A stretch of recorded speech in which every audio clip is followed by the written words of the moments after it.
Hello, this is John from AA Beyond Belief, and this is our fourth Euro stream. Every month on the first Saturday of the month, we do a special live stream for our friends over in Europe, or really anywhere in that time zone in that part of the world. We had to push this one back or forward or whatever. We had to move this one up a week, back a week, whatever, because of ICSA last weekend. So anyway, we may have a guest today if he shows up. I may have given him the wrong time, and if that's the case, I'll have to reschedule him. But that would be Brendan, and he is from the Rainham Freethinkers Group in London, and he was a participant in the ICSA presentation about the Godward pamphlet, and that's where I met him. But we will manage a topic, and then if he shows up, we will listen to his story. But for now, why don't I say hello to Angela? How you doing, Angela? I'm doing all right.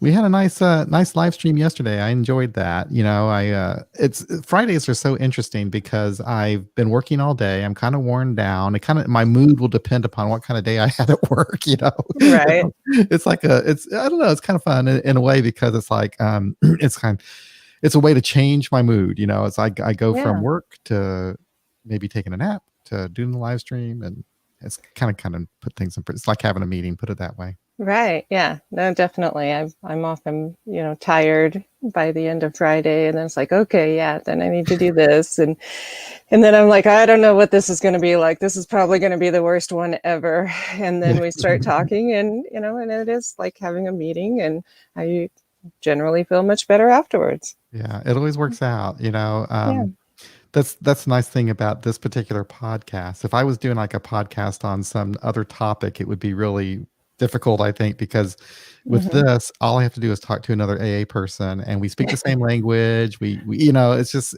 I'm automatically comfortable. Right. Yeah. So that's really nice. Yeah, even my Garmin Vivo, whatever it is on my wrist, notices I've been keeping track that my stress level goes down as soon as I start getting ready for this podcast. Really? Yeah. So anytime it's before a meeting or I get ready for this podcast, anytime I seem to be working with another alcoholic, my stress level goes down. It's crazy. So, yeah.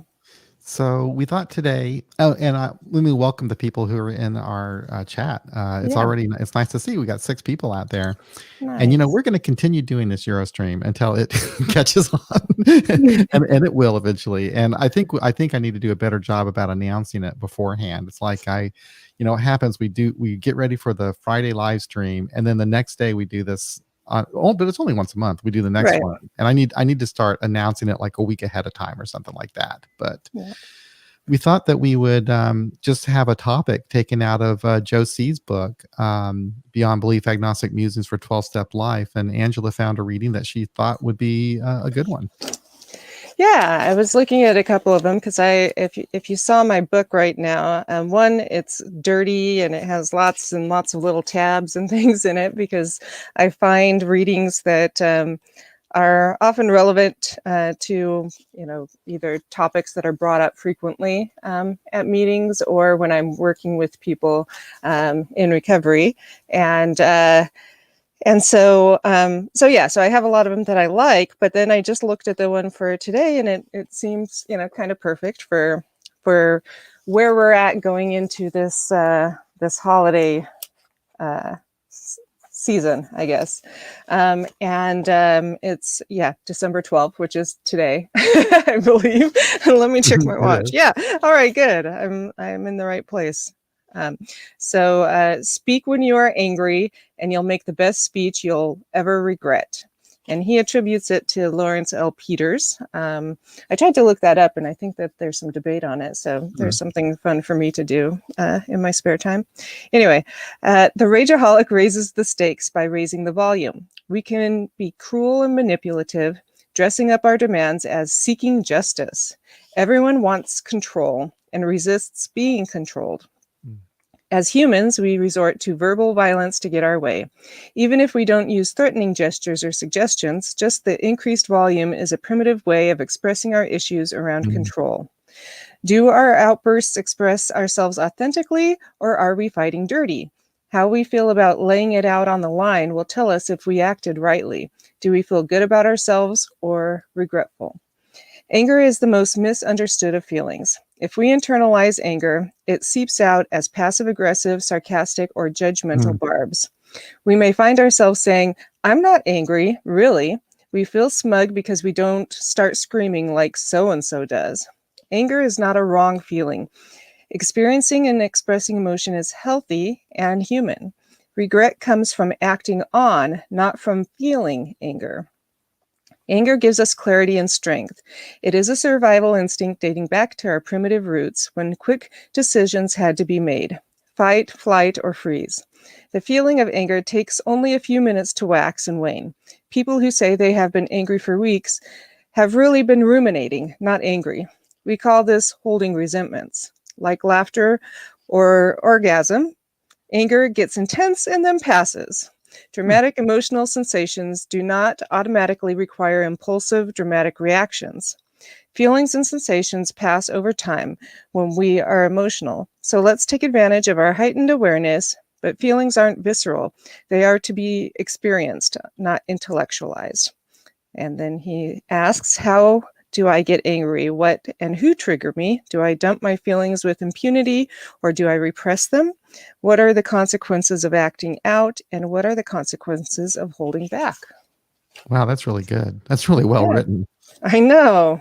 That's Yeah, incredible. we should have this guy on the show We sometime. really should. That was really good. If you heard me saying, Yeah, those are the parts that I could really relate to, unfortunately. And yeah, very good. Very good. yeah. Oh boy. Where do we begin with this one? Well, we can start out with, just the and we've talked about it before, but how Yeah. misunderstood anger is, Yeah. um, and uh, and how we're socialized to respond differently, by gender most of the Mhm. time. Also, just Mhm. within different cultures, Mhm. some cultures, it's okay to express it. Some of you never do, Right. and that yeah, I've seen a lot in relationships where I've had friends that are like, we never fight, we've Mhm. never fought, and it's like, well, is that really true? I mean, it may be that you've never like yelled at each other and called each Right. other names, but it would be really unusual that you've never been angry at your partner, because we're Right. humans, and it's just part of how we react and Mhm. stuff. And so I think learning to identify anger and also to express it has been an interesting thing, for at least for me in my recovery, because I wasn't really allowed to show anger. My mom did, and my siblings were and stuff, but I wasn't, and it was just one of those dynamics you have in relationship and family, relationships and stuff. My mom was a redhead, and yeah, and so she would get really angry, throwing things angry and stuff, and I often had to act like the adult, and and so I became more passive aggressive on showing my anger. So I would not do things that I said I was going to do, or I would do them, but then I'd make a snide remark and things like that. And I never really thought about it as a way of expressing anger. For me, of course, it was a justice type thing. And so learning to recognize that, and to try to identify what I'm feeling, and then to just kind of rage sometimes, but in a safe way, you know, Yeah. either with a safe person or, in some other way. My first sponsor, suggested like beating up a pillow and flinging myself on the bed and like a 3-year-old or something like Mhm. that. And it's actually a very effective way to get out anger, because it's exhausting. Yeah. And so, that was one way. Yeah. Sometimes it's, going and driving someplace and then just screaming in the car for a little bit. And I can't do that for as long as I could. And when I got into early recovery, now, now I'm probably exhausted just from driving someplace these days. But yeah, those are some of the ways. And I do like, I mean, he wrote this, well, let's see, when did he write this? Like 2014 or something. Mhm. But one of the things that I've been reading about and thinking about lately, with the internet and all of the polarization and stuff, is that with the internet, when we get angry, we can put something on there Yeah. about how we feel immediately, and then it's there, Yeah. and so even if we calm down in a couple of minutes, there's usually people who've seen it, and and so it's really easy to just let all of that out. And so I think that's contributed some to the frustration and anger and the dissolving of relationships within families and stuff, even because before it would take you a while. Yes, you could possibly call up somebody Mhm. and complain, or if you're angry at them, yell at them, but you'd have to see if they were home, and if they let it go to voicemail, and and Right. so there was a larger chain of events that had to happen for you to express your anger, and then for other people to know about it and to hold you to it. And it seems so difficult to be able to go back these days and say that I was wrong, and then to have to do it in a public forum. That doesn't happen very Mhm. often. And so I've been thinking about that, and how much more difficult it is these days to be able to express your anger in a way that is responsible and helpful, and not lash out on other people or let it get out, because there's so many ways that when you're angry at the time, it seems like the right thing to do, to tell everybody what you're angry about.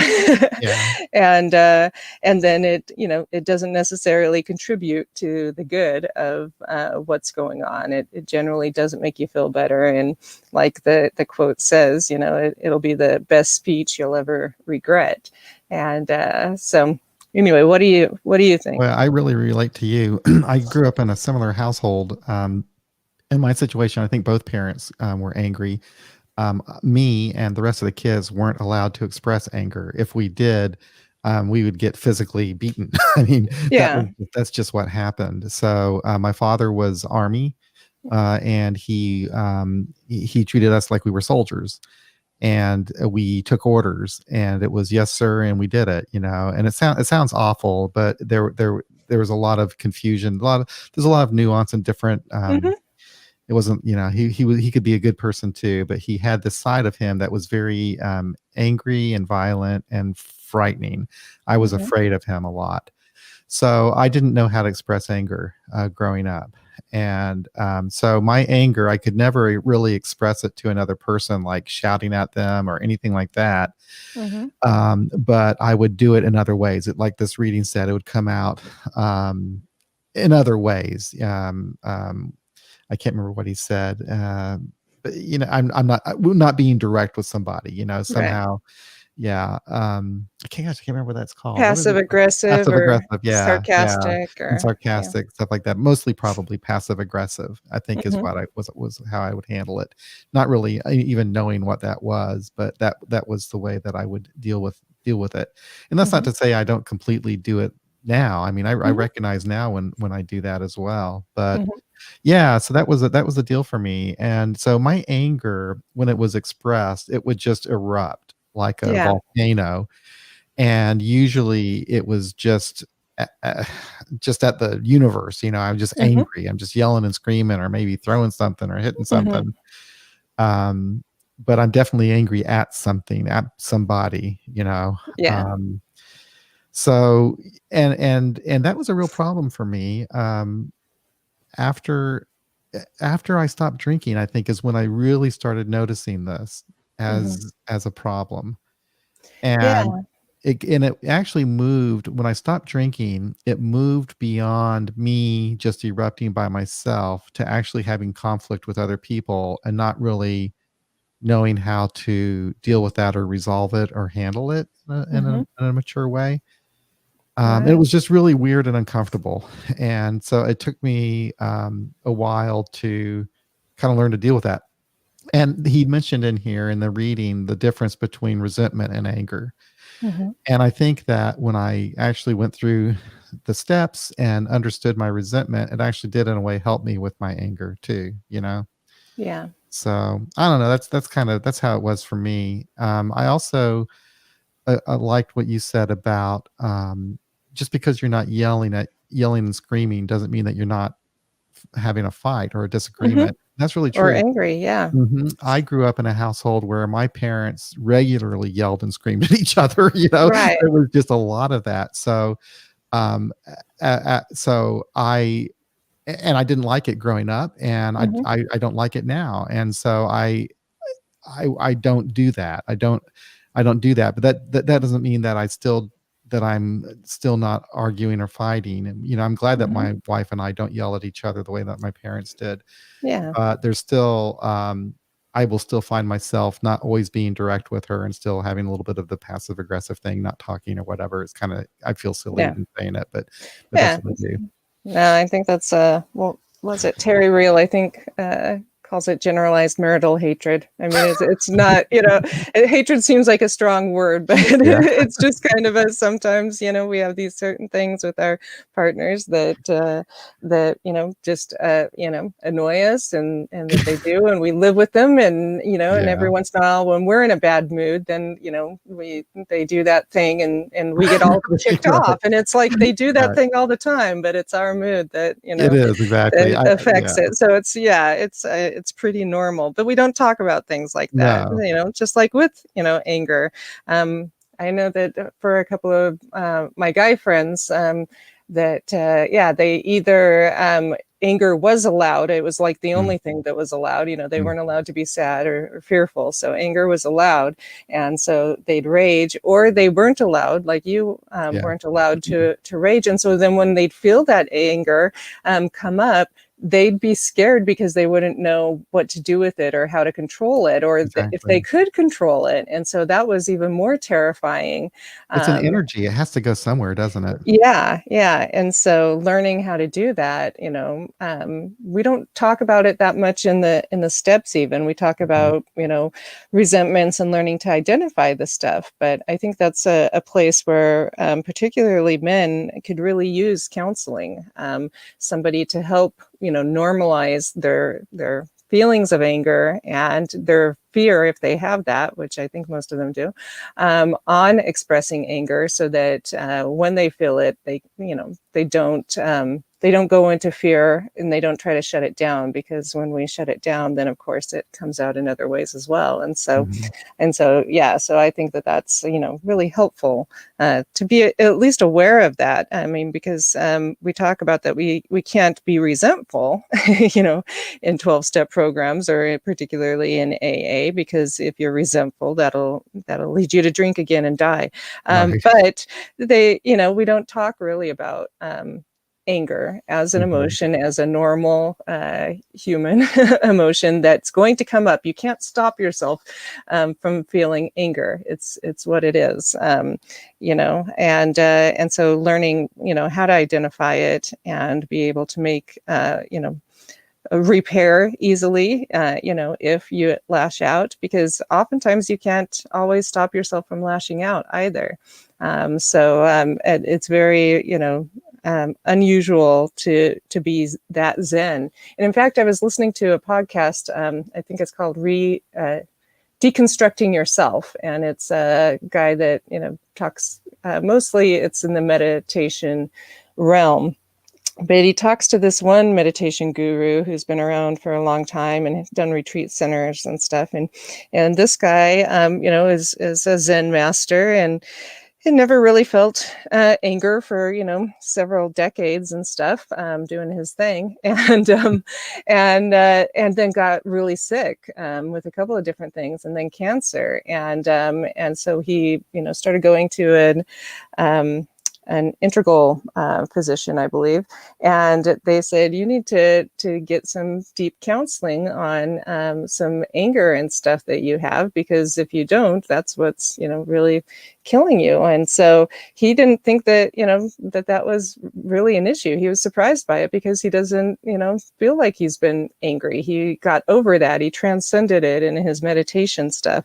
But that wasn't true. He really needed to work on it and learn how to identify these feelings of anger and to actually feel them. And so he went through some therapy that helped him with that, and he seems to be doing well. But it was a really great podcast on I guess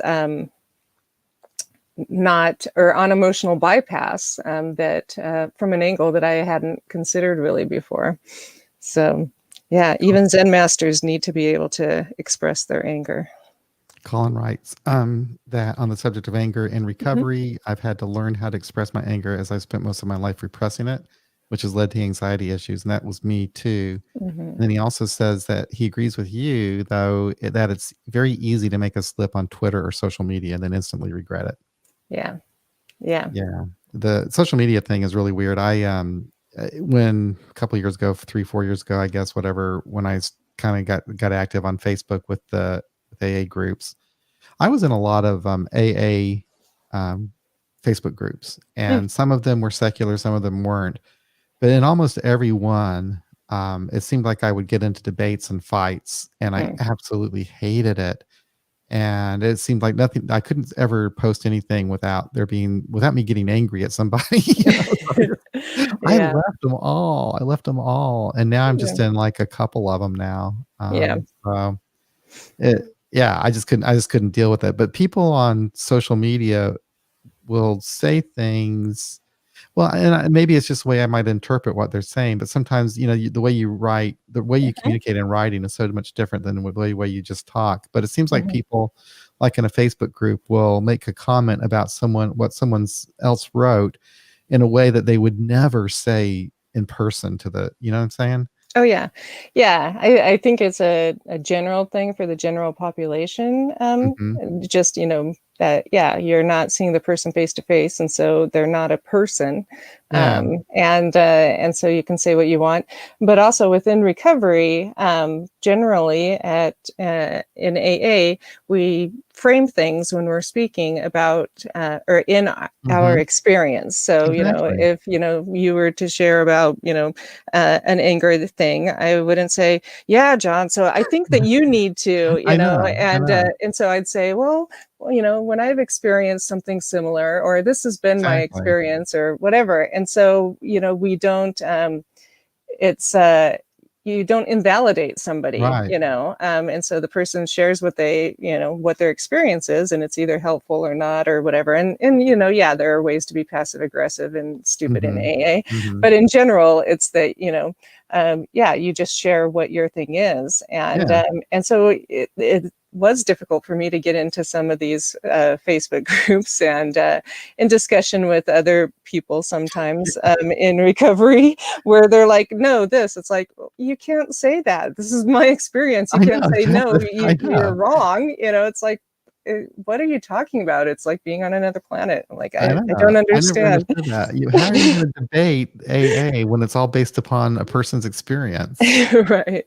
Crazy. Yeah. So that it's definitely a different thing. But yeah, so many things. And since I got back on Facebook a couple of years ago, because I did leave it for several years, I've been getting like the memories pop up things, and I see what I wrote. I think I got on Facebook in 2008, and so I see these things that I wrote like 12 years ago, and I'm like, oh my gosh, not only does that sound reactionary, but also my grammar is horrible, and that's so immature, and it's been cracking me up lately. It's funny too, how people you don't expect will find you. Like because it's such a small world, really. My Hmm. wife posted something on Facebook about a friend of hers in Jefferson City who she grew up with, and it turns Hmm. out that my boss also knew that person and saw my wife's post, Oh and then from yeah. that deduced that was my wife, and then so I thought, oh my gosh, if my boss went to my Facebook page, now she knows all my political views. Right. That's pretty much all I ever post about, you know. And why do I do that? I mean, why do you? I'm not going to change anybody's mind. I'm not. I don't know Yeah. if it's some release or. And what happens if Yeah. somebody who disagrees with me, I just delete their post. Right. It's Yeah. awful. Yeah, I know we behave terribly. Yeah.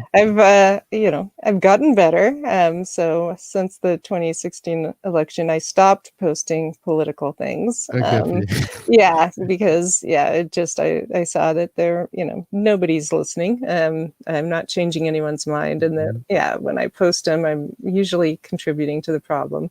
It's very difficult though. But Yeah. I do post occasionally. I've gotten upset a couple of times this year, over masking and some Mhm. of those other things that I don't think should be political, but are now. And so that I've done twice, and again, and neither time really helped anything.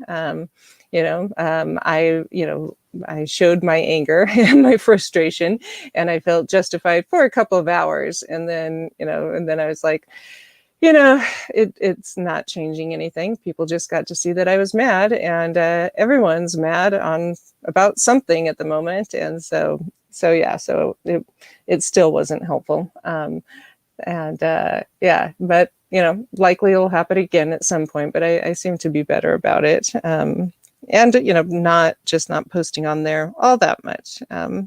So it is easy though, and it has changed, I think, the way that we express ourselves, because again, before that outlet was there, we got angry. We still had these emotions and reactions and stuff like that, but we couldn't express them as quickly with so many people. And we didn't know what other people thought on a lot of issues, because they weren't discussed or talked about. And so there's some pro and cons to both of that. Mhm. But I didn't know that some of my family members were into conspiracy theories to the extent that they are, and until they were able to post about it on social media. And then I'm like, Right. whoa, wait a minute, because at holiday dinners, that's not what you generally talk No. about. At least in our family, it was catching up on how things were and what people were doing, and things like that. So anyway, it's definitely a different world as far as anger, and our ability to make fools of ourselves and Mhm. and express that. And so thinking about how we do or don't express anger, and particularly right now, like I said, this time of year is often difficult for a lot of us, and then this year has just been so out of the ordinary that I think that anger is going to come up quite a bit. I mean, I know it already is for me, and frustration with how things are or aren't handled, and my lack of control Mhm. of a lot of the stuff around me, and usually the first thing that comes up is anger.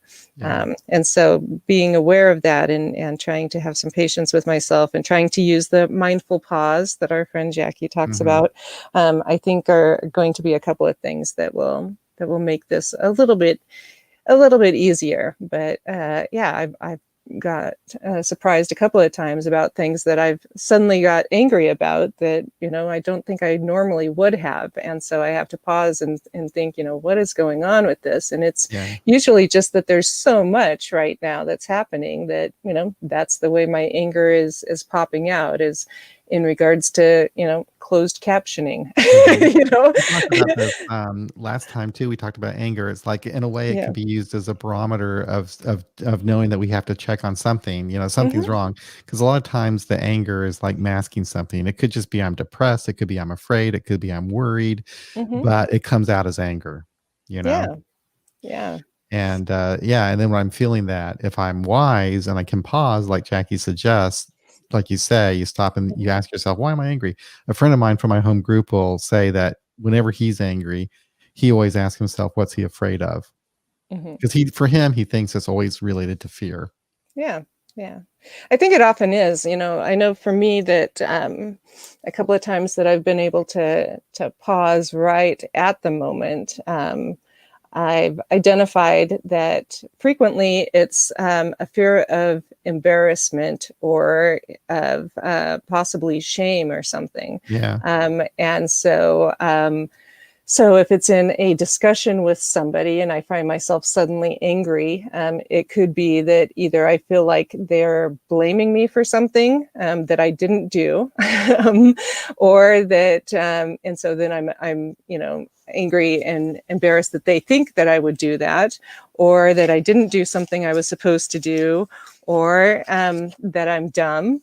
And on surface level, you wouldn't think that whatever the discussion is or my reaction was based on any of that. But yeah, when it's something where I feel like I've been insulted in some sort of way, generally the fear is what other people think about me. Right. And that and that I am fearful that of their judgment, and what that means or what other people will think that means. And so I have to take a look at that and why is this important to me, and why am I reacting this way right now? Oh, we actually have some people commenting right now. How about that? Oh, Bree is here, oh, and hey. she's usually the Friday night person. Good to see you Yeah. here, Bree. And David Greg writes, good topic. Anger, yes, the cliche is rolled out. It's okay to be angry, but not hold on to it. True. But the need to express anger is fundamental to my mental health. I didn't express anger when drinking. Yeah, I didn't either. Too scary an emotion? Why? Because I felt odd, disconnected, and like an alien at times. And if I expressed it, that I would be deemed more of an oddball than I felt. It would just reinforce that. Mm-hmm. People would judge me. It takes courage for me or anyone to express anger, but it's healthy. Yes, anger is simply energy. Wow, Yeah. that's really good stuff, David. And it really is just it's really difficult to express it. Just to put into words what it is. Mm-hmm. I guess for me, it's never an automatic thing. It's usually for me, it's kind of a 10th step thing. I might not Mm-hmm. be consciously saying, okay, I'm going to do a 10th step, but Mm-hmm. if most often it'll be kind of work related, Mm-hmm. and I will be angry about something. I might even talk to someone not so nice, and I have to stop and figure out what's going on, and then apologize, make it right. But I Mm-hmm. think when it comes to work, it's just some sort of insecurity that I have that might not be Yeah. right at the top of my head. That because it's work. This is my Mm-hmm. living. This is how I support myself and Mm-hmm. put food on the table and all that. So if I feel threatened, you Mm-hmm. know, that's my reaction might be come out in anger, or like you say, I might think that someone is doubting my ability or thinking I'm not smart or Yeah. something like that, and I might feel insulted, and that happens a lot at work. And that's funny, we talk about social media, but a lot of my work communications even before COVID were Mhm. email. Yeah, yeah, that's where I first started having to identify this and this part of me, and I've shared it before. It was through email that I, recognized when I was working with my second sponsor, and we were going through some of the stuff that yeah, somebody would send an email or I get an email saying, do you know where such and such file is? And my reaction would be that, that they're accusing me of putting the file in the wrong place, or that, I don't know what I'm doing, or I took the file and I don't have to put up with this, and, blah, blah, blah, and I'm going to quit. And so, I had to make a deal not to quit my jobs without talking to my sponsor first. But that was my reaction. And it could have just been that the person was looking for the file, but because it came out across social media, I, made it into that they were, judging me and putting my abilities into question and, accusing me of horrible things like misplacing a file. And yeah, it was pretty funny. Colin says people are especially nasty on Twitter. One of our members of parliament has suggested banning faceless and nameless profiles. I kind of agree with that. Would Hmm. be hard to enforce, I reckon. The whole thing about anonymity on the internet is, Hmm. I think that people will hide behind anonymity. I actually disconnected and disassociated myself from Twitter Hmm. because kind of political reasons, but I felt like Twitter was making the world a really nasty place, Hmm. and I think they could have controlled that a little bit better than they did. So I Hmm. left Twitter. I don't know if I'll ever go back or not, but Yeah, I yeah. think social media, it's a difficult thing. So, if you've seen that, the thing on Netflix, The Social Dilemma, I think they really break it down, the difficulties in what's happened, and the lack of putting in, measures or making changes to help make the situation better. All of that's in there, but just the way that it also changes us and the way Mm. that we think, and so we start, you know, changing our views into more radical and extreme ideas that we may not have had before, but we're in this echo chamber usually, and that just keeps reinforcing that. And soon we are radical in our beliefs and unable to hear other people and stuff like that. So it's definitely a problem. And I been listening to some you know philosophers and social thinkers of our time and stuff, and there seems to be an idea that most likely these things will break down a bit, that people will be less on Facebook, and it'll go kind of more back to when they had the Yahoo group type thing. So you'll Mhm. find a group that is a niche that you're into, and that you'll have that, but it'll be kind of separate. You won't have the large thing anymore of where you have all of these connections that yeah, can see all of your different friends and family and stuff. It'll go back into the Yeah. smaller group type of things, which seems like it on one side is good, because then you're just talking about one issue Mhm. usually, or one kind of thing, but can also cause problems and echo chambers as well, because you're not getting other points of view. But again, right now you're not getting other points of view because of algorithms. So That's so right. it's definitely a problem. And the other thing that triggers my anger, that I have to work on, is that other people don't have to work on things that trigger their anger. Right, right. And so sometimes I do feel annoyed that as somebody with a substance use problem, that I do need to work on this if I want to have good relationships, but that there are a lot of people who don't have to consider that. It doesn't occur to them that maybe they should work on their anger, or that there's a different way to behave. And sometimes they have substance use issues, and sometimes they're just that the regular public, and don't feel like they have to do any of that kind of stuff. And sometimes they don't. They're able to have whatever type of life seems normal and okay to them, they're satisfied with, but I wouldn't be, and so in order for me to have the kind of life that I'm okay with, I have to work on my anger, and identifying these things, and trying out new tools and techniques to be a better person. I just got a message on WhatsApp from Brendan, and Ah. I thought this might be the case. He thought it was tomorrow, Oh. and it makes sense though, because I we do have this difference in time zones, and I sent him an email. I said, "Hey, would you be free to join us tomorrow?" And that was yesterday for me, and I think it was late at night for him. Anyway, he thought it was Sunday, Yeah. so that's cool. I think what I'll do, I'll just do a podcast episode with him, Cool. and tomorrow. Yeah, that'll be fun. Yeah. Get to know Brendan a little bit. And also, I have a question for Steve K. Why do you have a frowny face? He put a frowny face on Facebook. He says he's Oh. sad. Maybe he's sad because of the topic. I don't know. Let us know, Steve. Yeah. Why you I sad. don't. It's not in this chat, is it? No, he did it like on Facebook. You know how you can do a smiley face, Yeah. or you can do a frowny face. He did a frowny face. He says he's sad. Oh, Yeah, yeah, I know. yeah. Share us with your Share frowny with us. face. I want to know what the frowny face is about.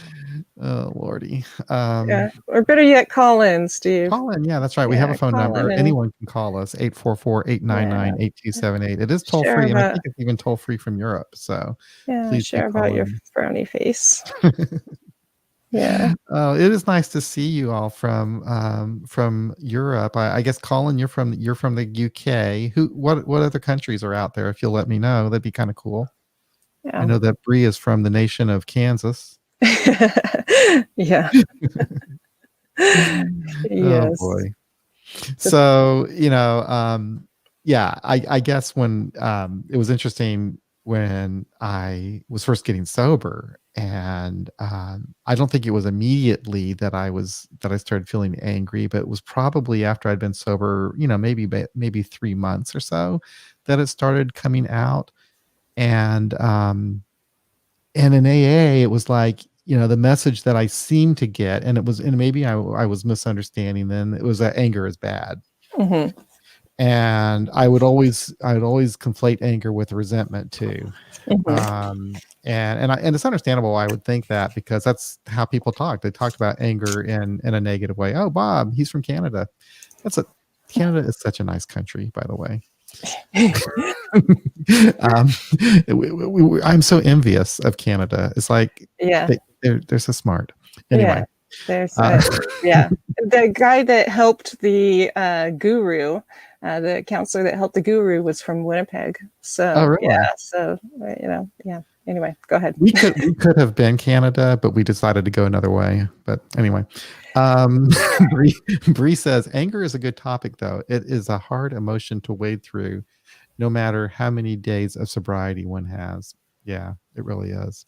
Yeah, but and I like what we're talking about with early recovery, because I too think that and it wasn't just anger. It seemed like any emotion that I had that wasn't positive or serene or whatever, I felt like I had done something wrong. That was the goal of being in recovery, was that that I was supposed to walk around serene all the time, and that if I had these other emotions, that there was something wrong with my program, that I had missed a step, that whatever. And it took a while to understand that no, people have emotions and feelings, and some therapists now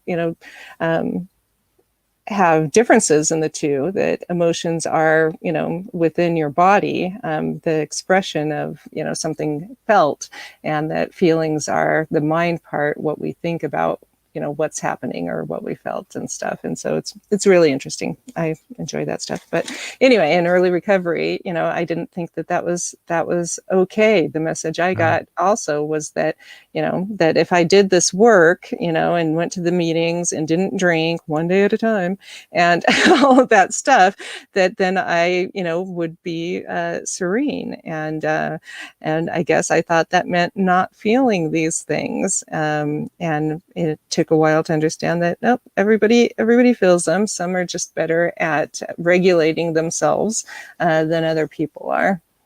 So, my background too, Angela, was in my early days of AA, and actually my first 25 years was devoted to one book, that big book. And so I Yeah. have a lot of little phrases that flow through my mind. And the one that's coming to my brain right now is: the grouch and the brainstorm were not for us. They are the dubious luxury of more normal men. Right. Yeah, that's it. So that, it's no wonder that you might pick up that, angry is bad, that this is what's going to lead us into getting drunk. It's more normal And people dying. can, You yeah, and don't just dying. get drunk when you're in a lot of the Yeah, traditional AA meetings. They don't say you yeah, just pick up a yeah, drink again. It's drunk and die, at least yeah. around here. So But I do see making how sure. resentment is something that I want to watch out for, because resentment is a way that I can kind of delude myself from whatever the present reality is. Mhm. If all I can do is think about something and replaying it in my head over and over. After a while, I create something that's its own reality. It's not. I'm not even in the real world anymore. And if I Right. can get myself in that mind frame, Hmm. I think it just brings me that much closer to actually maybe picking up a drink. So Yeah. I do in a way see how resentment is definitely something personally that I would want to Hmm. watch out for.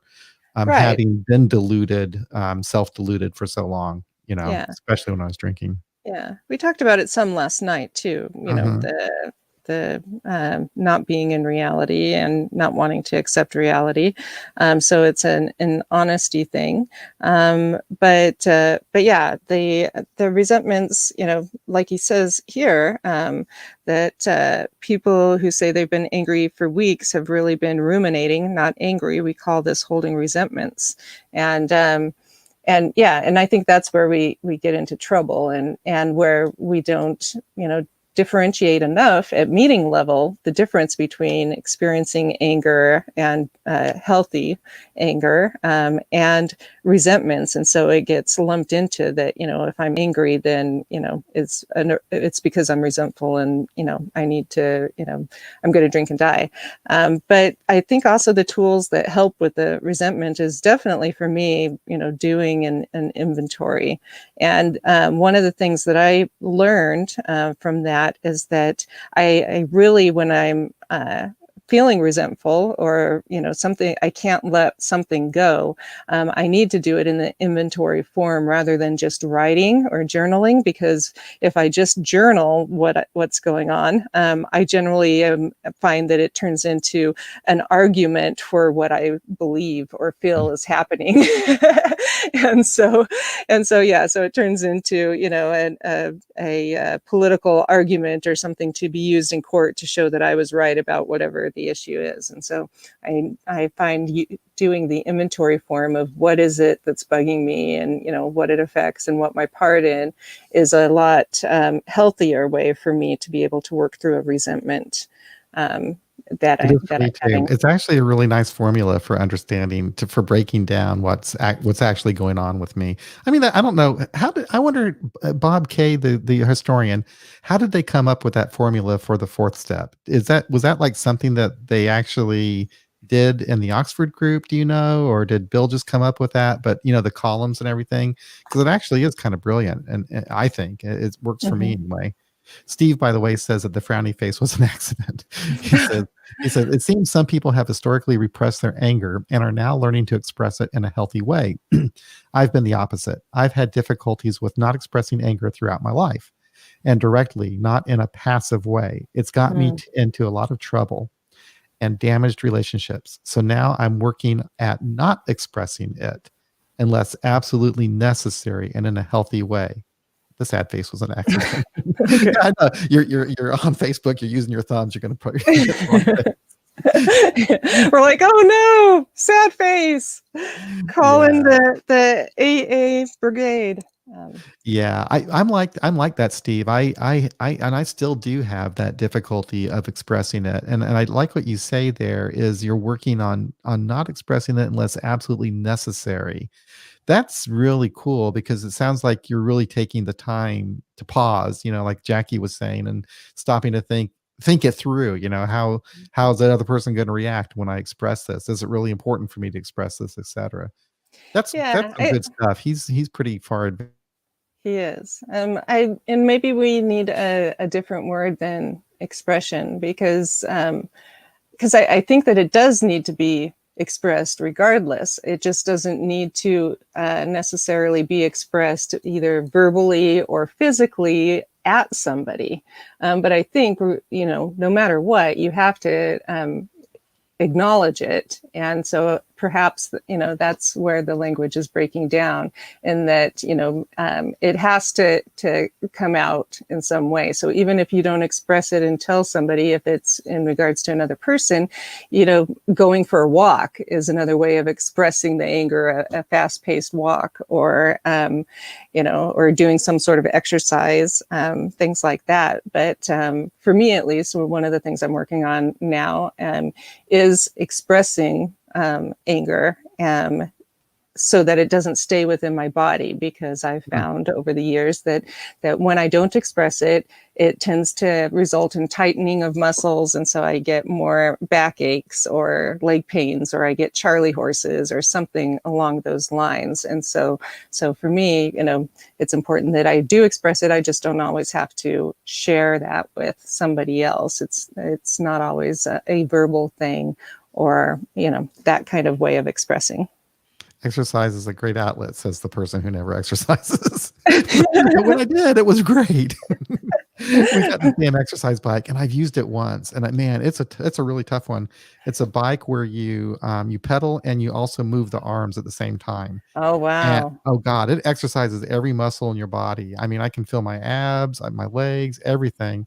So obviously it means it's a good exercise, but Mhm. I'm going to go back to it. My wife has been pretty good about using it every day, but I'm going to go back to it, and maybe I can only do 10 minutes, and then maybe the next time Yeah. I'll do 15 Yeah. minutes or whatever, No, you know. I had a friend who went through a traumatic situation, and he, at the time was, I think, about 400 pounds. Uh, they pretty much just worked and did online gaming. And so after this traumatic thing, he got an exercise bike, and because he was so large, he was too embarrassed to go to the gym and do other things. And yeah, he just started with like 5 minutes at a time. And, and it took a couple of years, but he got down to a normal weight, being able to do that at first, and then after several months, when his weight dropped down to a little bit more reasonable level, he was able to add some other things to it. But really, it was 5 minutes at a time. So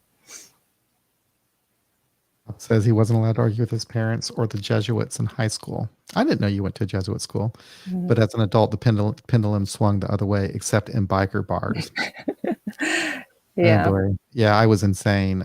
Usually for me, it's yeah, I was an idiot when I was really drunk. I could really be stupid, and there was a couple times that someone would just punch me in the face, but when they did, I would just fall down, and that was it. Mm.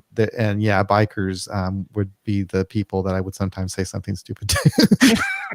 Yeah. God, I Yeah. was an idiot. Yeah. Anyway, I glad had I one lived through major that. fight that I can remember, at least. I know I was a blackout drinker, so who knows? But it was a really, really bad one, and Yeah. I hurt the person pretty significantly. If they hadn't been a blackout drinker as well, I Mm, probably could have been brought up on some serious charges. wow. But fortunately, I guess for me, they couldn't remember who had actually done it. The day after. So they knew they'd been beat up, but they didn't know who, even though there was several witnesses, because we weren't, by ourselves. But yeah, a couple of the person's friends were out looking for who had done this, and yeah, a couple of years later, I came clean, and because the person was trying to be friends with me, and I'm like, do you not remember what happened? And they had not. And so Wow. anyway, yeah, and so it's been interesting, because in my relationship now, my partner's never been in a fight, and like nobody in his family has ever been in a fight, and I'm the only one that has been in a serious, real fight. And most people, if you looked at us, wouldn't see that. They see me as kind of a librarian looking person, I think. And Yeah. yeah. So yeah, so it's interesting. I didn't have many altercations. In fact, I think when I think about it, there's only 3 that I remember, and in each instance, I was just the one that fell down, and that was it, Mhm. eh, and some of it's so weird, thinking back to those drinking days. I had that experience I was telling you about when I was talking to this reporter, and I was trying to describe my drinking, Mhm. and then, by the way, he's gonna write this up in some article, and I read it, I said, "Man, that's so sad." But Mhm. it's like, I don't know, it's when he's writing this, he wanted me to explain how I drank, or how it was when I drank alone. Mhm. And it's not like, I can't say it was like every single time it was like that, but Mhm, he's going to put this thing in the paper and it just sounds like I was like a miserable person every single day. And mhm, maybe that's a good way to describe generally how it was for me. But mhm. I don't know. It's really hard for me to understand that period of my life. And Yeah, a lot of it's kind of still sketchy too, right, especially the actual drinking part. right. Yeah. So, Well, it fades and, yeah. yeah. I tell you one So thing that I'm glad I don't drink anymore. I'm so glad. I yes. really, really, really, really am. And I'm glad that I got sober when I did and that I've been sober all this time because Mhm, I could not have made it. I would not mhm. have made it. I don't Yeah, think I would have made it. yeah. And Well, and, I was thinking about, with expressing anger and stuff, again, the importance of it is that, and I was thinking it in regards to my life now that I'm able to handle situations now where there is either anger came up or there is a difficulty that I either would have just lashed out or I would have avoided previously, and I don't avoid as much anymore. So if it's the smart thing to do, then yeah. But like we had a difficulty with the neighbor across the street where one of their adult children had yelled at one of my friends and called her the B word for mm, parking on in front of their house, and this is like a little subdivision, and so the streets are public property, and they were, and this kid, had some issues, and I say kid even though he was an adult, and so I found out about it, and I was talking to my partner and said, we need to go over and talk to them about this, and he didn't want to do it. He's like, just let it go, and I'm like, no, you don't understand this kid, and he's all covered in tattoos and has been in and out of jail and definitely has a drinking problem, and I'm like, we have to talk to them because if we don't, then this person gets the idea that it's okay to treat people that come to our home who may park in front of their house like that. And we have two girls that are about to get their driver's license and have cars. And then our neighbors on the other side of us had three daughters that all were getting their cars. I'm like, there's not enough space here. So we need to make sure that this is understood. And he didn't want to do it. And so I had to go over there and chat with them. And they were a little standoffish at first because, of course, their son said that my friend, was starting problems. And I'm like, my friend is barely 5 foot. There's no way. But I said, neither of us were actually at the situation, so we don't know who said what first, but there was a situation, and so we need to, make sure we all understand that this is what's happening. We're going to have all these cars here, and people are going to park wherever, and unless it's like right in front of your driveway, then I think having patience with each other. I know that I will do that for your family, and so then they came around and were totally cool, and it was good, but I think it would have gone differently if I hadn't gone over and talked to them. And yeah, and so it's just kind of interesting to me, I guess, that I went from a totally different way of being. That now yeah, the anger, like he says, Joe says in here, is often telling us something, and for me, it was mm, telling me that I needed to make some sort of action in order to create a better situation. Because if I had not, then there is very a high likelihood that there would have been another problem in the future, and it might have been with one of the girls or one of the girls' friends, mhm. and then that would have probably put me in prison. So Yeah. so preemptive strike. Well, I have to say that I do feel like in this one area I've made a lot of progress because it's not something that I have to think about anymore about, being angry and it causing problems. Not to say I don't get angry or I don't have issues and stuff like that, but it's nothing like it used to be, when in my early first couple of years of sobriety, it was a big deal that I had to worry about all the time and think about. Mm-hmm. Another thing though too, Angela, though, is with me too, I think especially those early years, a lot of my anger just came from depression. Mm-hmm. I that was before I was being treated for depression, Yeah. and depression just really, makes me anyway, frustrated and, impatient and, Oh, I don't know. It's a horrible thing. It's Mhm. just really difficult to explain when it just happens. I could be depressed for days on end, and I think that that would come out a lot of times as anger.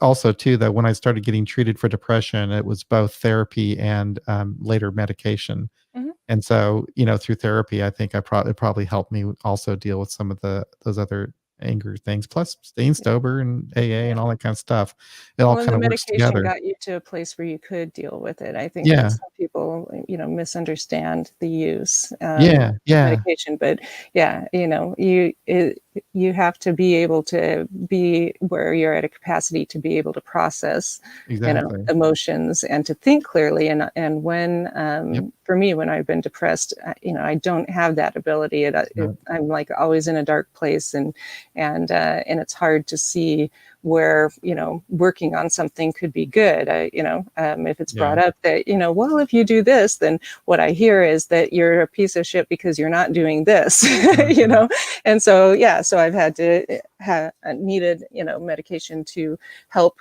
stabilize my feeling, my emotion, the depression, so that I could work on things, and without it I just wasn't able to. So yeah, I think it's an important thing to bring up, and to make sure people, well, I guess we can't make sure they understand, but talk about it in a way so that it can be thought of, because there are still people within recovery that are very Yeah, anti any sort of medication, regardless of its necessity, thinking that it's yeah outside the realm of AA, or what AA is supposed to help you with everything. And yes, it does contribute to you having a better life, but there are some things that that we should look to professional people to help us with.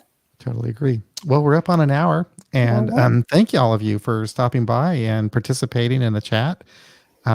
It's I love doing this, and I love seeing you guys, and I'm glad that you all enjoy this. It's a really special thing to be able to do this and to be with you. So Brendan didn't make it because he thought it was tomorrow. So what I'm going to do is I'm going to do a podcast recording with Brendan tomorrow at this time, and I don't think we'll stream it, but we'll Yeah, just chat, and I'll post that later on. So I'm going to go ahead and sounds good. say goodbye. All right. That's it. That's Take another care. episode of AA Beyond Belief, the podcast. Angela and I will both be back on Friday for another live stream. Yes. It'll be And my birthday too, my belly button birthday. You happy can send birthday. gifts to AA Beyond Belief, or I'm registered at. No, just kidding. We'll do a birthday episode for you. Uh, All right. Y'all take care.